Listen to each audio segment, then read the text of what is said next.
মাঝে কেটে গেছে ৭১ বছর। শেষবার ১৯৫৪ সালে একবার দেখা করে গিয়েছিল। তারপর এই ২০২৪ সালে ফের সে আসছে পৃথিবীর সঙ্গে দেখা সাক্ষাৎ করতে। এপ্রিলের ২১ তারিখটা সকলকে মনে রাখতে হবে। ওই দিন রাতে আকাশে তার সঙ্গে দেখা হবে।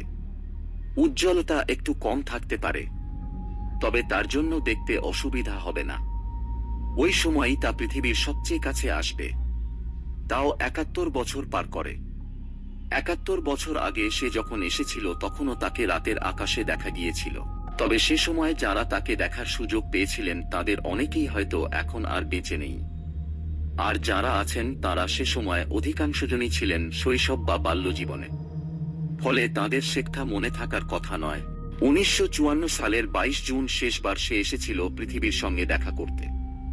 যাতায়াতের পথে সে প্রতি ৭১ বছরে একবার করে দেখা করে যায় পৃথিবীর সঙ্গে।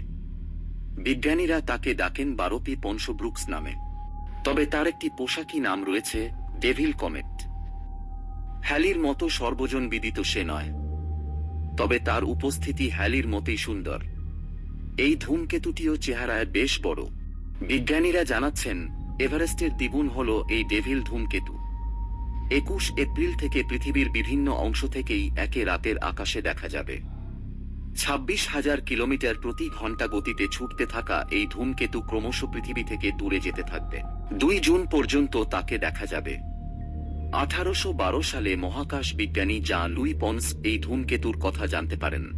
পরে ১৮৮৩ সালে ৭১ বছর পার করে ডেভিল ধূমকেতু যখন ফের পৃথিবীর কাছে আসে তখন আর এক মহাকাশ বিজ্ঞানী উইলিয়াম রবার্ট ব্রুকস এই ধূমকেতু সম্বন্ধে আরও তথ্য দেন। তাই এই ধূমকেতুর নামের সঙ্গে দুই বিজ্ঞানীর নামই জড়িয়ে যায়। তাই এখন অপেক্ষা আর কয়েকদিনের, তারপরই এক মহাজাগতিক বিস্ময়ে চাক্ষুষ করার সুযোগ পাবেন বিশ্ববাসী। বন্ধুরা, মহাকাশ সম্বন্ধে নতুন নতুন আপডেট পেতে চ্যানেলটিকে সাবস্ক্রাইব করুন পরবর্তী ভিডিও দেখার জন্য।